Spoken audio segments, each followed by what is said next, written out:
तो दोस्तों आज हम स्टार्ट करेंगे इग्नो एमए पॉलिटिकल साइंस की पहले chapter what is political theory की यूनिट 1 जो what is political theory and why study it. इसको हम लोग डिटेल्स में यहाँ पे डिस्कस करेंगे वन बाय वन। जो पहले हम लोग इंट्रोडक्शन देख लेते हैं, इसमें क्या कहा गया है, पॉलिटिकल थ्योरी के बारे में क्या बोला गया है, उसको हम लोग यहाँ पे डिटेल्स में जान लेते हैं। चलिए शुरू करते हैं। Political theory is not only a theory of about politics, it is also the science of politics, the philosophy of politics at that. देखिए दोस्तों, जो पॉलिटिकल थ्योरी है वो सिर्फ आपका मतलब पॉलिटिक्स के बारे में उसका थ्योरी नहीं बोलता है, बल्कि उसका एक विज्ञान भी कहा जाता है। इसका साइंस ऑफ पॉलिटिक्स, पूरे विज्ञान इसमें समेटा हुआ है। उसके साथ साथ विज्ञान के साथ उसका दर्शन भी, पॉलिटिक्स का राजनीतिक विज्ञान का दर्शन भी इसमें समेटा हुआ है। तो पॉलिटिकल थ्योरी सिर्फ उसके बारे में लिखना, लिखित रूप में कुछ तथ्य ऐसा नहीं है, बल्कि पूरा विज्ञान भी उसमें समेटा हुआ है। उसके साथ साथ राजनीति विज्ञान का दर्शन भी उसमें समेटा हुआ है। तो पॉलिटिकल थ्योरी हम लोग कह सकते हैं science and philosophy of politics भी है, एज वेल एज आपका थ्योरी ऑफ पॉलिटिक्स। अभी आगे देखते हैं। As a theory, Bluhan explains, political theory stands for an abstract model of the political order, a guide to the systematic collection and analysis of political data. जो ब्लूहैन जो है महान राजनीतिक विज्ञानी है, जो वो कहते हैं कि पॉलिटिकल थ्योरी आपका एक एब्स्ट्रैक्ट मॉडल दिखाता है राजनीतिक पॉलिटिकल ऑर्डर का, जो हम लोग ऐसे हम लोग समझ सकते हैं, लेकिन उसको हम आँखों से या उसको महसूस नहीं कर सकते, लेकिन उसको समझ सकते हैं। एब्स्ट्रैक्ट मॉडल बोलता है पॉलिटिकल ऑर्डर का, और एक मतलब पॉलिटिकल एनालिसिस या पॉलिटिकल डेटा का एक सिस्टमेटिक कलेक्शन भी कहा जा सकता है। तो ये किसका है, इसका ये ब्लूहैन का डेफिनेशन है कि वो एक एब्स्ट्रैक्ट मॉडल है पॉलिटिकल ऑर्डर का। ये हम लोग एग्जाम में लिख सकते हैं। और ये सिस्टमेटिक कलेक्शन भी है और एनालिसिस भी है किसका, पॉलिटिकल डेटा का। तो पॉलिटिकल डेटा का सिस्टमिक कलेक्शन और एनालिसिस एज वेल एज उसका जो एब्स्ट्रैक्ट मॉडल है, वो आपका एज पर ब्लूहैन का डेफिनेशन है पॉलिटिकल थ्योरी का। अभी आगे देखते हैं। अभी राजनीतिक विज्ञानी एंड्रू हैकर क्या कहते हैं। Andrew Hacker, analysing the point of view, says that political theory as a theory in ideal terms is dispassionate and disinterested. तो एंड्रू हैकर का कहना है कि जो पॉलिटिकल थ्योरी का अगर वास्तविक हम तौर पे अगर पॉलिटिकल मतलब आइडियल टर्म्स थ्योरी का अगर वास्तविक रूप में देखें, तो ये काफ़ी डिसपैशनेट, कोई उसमें उत्साह या कोई इंटरेस्ट दिखाई नहीं देता है। मतलब थ्योरी के हिसाब से देखें तो उस थ्योरी की मद्देनज़र एक डिसपैशनेट और डिसइंटरेस्टेड है। एज ए साइंस, अभी साइंस के हिसाब से अगर देखें तो as science, it will describe political reality without trying to pass judgment on what is being depicted either implicitly or explicitly. अगर साइंस विज्ञान की दृष्टि से देखें अगर, तो पॉलिटिकल थ्योरी के दिखा जाएगा आपका क्या, पॉलिटिकल रियलिटी। ये पॉलिटिकल रियलिटी समझाते, रियलिटी को डिस्क्राइब करता है, और सिवाय मतलब बिना कोई जजमेंट पास किए हुए, मतलब कोई वो ये नहीं कहेगा कि ये अच्छा है ये बुरा है, बल्कि सिर्फ आपका पॉलिटिकल रियलिटी जो उसका वास्तविक तौर पे पॉलिटिक्स क्या है, पॉलिटिकल रियलिटी, उसको सिवाय उसको क्रिटिसिज्म कोई अच्छा या बुरा कह के उसका सिर्फ वास्तविक जो रूप है उसको लोगों के सामने प्रकट कराएगा। ये है साइंस, ये एंड्रू हैकर के मद्देनज़र। और जो एज ए थ्योरी हो तो कह चुके हैं कि डिसपैशनेट है और डिसइंटरेस्टेड है। और एज फिलोसफी अगर देखा जाए, as philosophy it will describe rules of conduct which will secure a good life for all society. अगर दर्शन शास्त्र के हिसाब से दिखाया जाए तो ये कुछ हमें रूल्स ऑफ कंडक्ट, हमें दैनंदिन जीवनचर्या का कुछ कंडक्ट का रूल्स दिखाता है, जिससे कि हमारा जो एक सोसाइटी, सोशल लाइफ में हमारा जो अच्छा एक जीवन सुनिश्चित हो। सभी के लिए एक अच्छा जीवन यापन का एक मार्ग निर्देशन वो सुनिश्चित करता है, एज अगर फिलोसफी के तौर से हम देखें।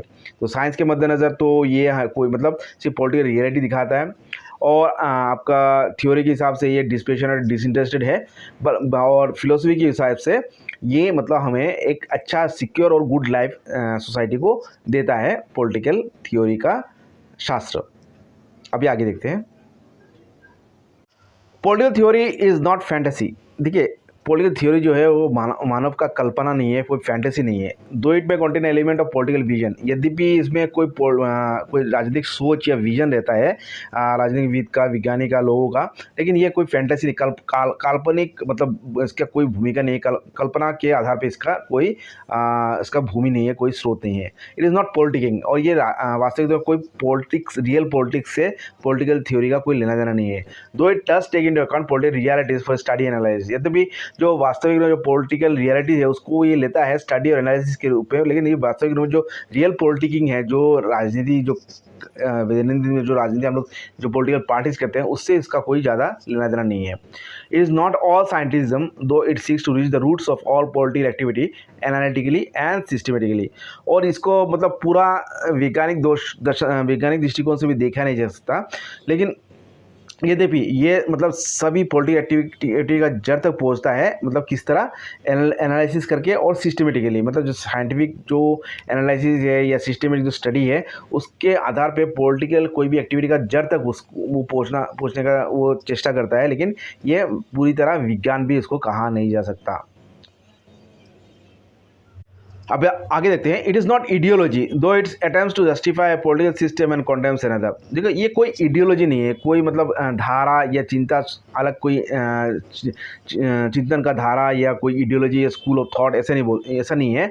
मतलब यद्यपि ये जस्टिफाई कोई पॉलिटिकल सिस्टम को मतलब जस्टिफाई करने का या कॉन्डेम मतलब जस्टिफाई करता है या किसी कोई पॉलिटिकल सिस्टम कॉन्डेम करता है यद्यपि, लेकिन ये कोई एक अलग चिंताधारा का कोई स्कूल नहीं है, कोई इडियोलॉजी नहीं है।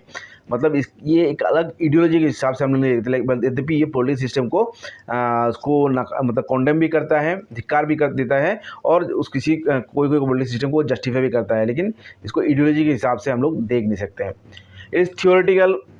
It is theoretical, scientific, philosophical, and at the same time dynamic with a clear objective of attaining a better social order। तो वास्तविक रूप में पॉलिटिकल थ्योरी है क्या?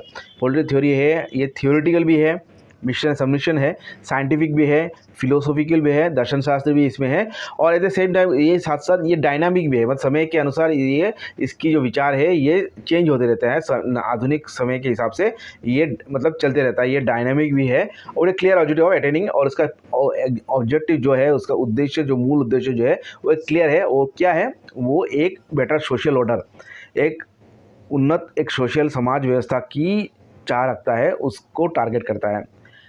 इट दस has in varying degrees elements of theory, science, philosophy and ideology. तो ultimately हम क्या कह सकते हैं? पॉलिटिकल थ्योरी जो है उसमें आपका एलिमेंट ऑफ थ्योरी भी है, विज्ञान भी है, दर्शन भी है, और आइडियोलॉजी है। आइडियाज़, पॉलिटिकल आइडियोलॉजी कोई मतलब आइडियोलॉजी कोई लोगों का चिंतन या सोच का स्रोत भी हो सकता है, लेकिन इन सब कोई आपको सुनिश्चित रूप से कोई भी एक भी नहीं है, बल्कि इन सभी चीज़ों का सन्मिश्रण है, थ्योरी, साइंस, फिलोसफी और आइडियोलॉजी का।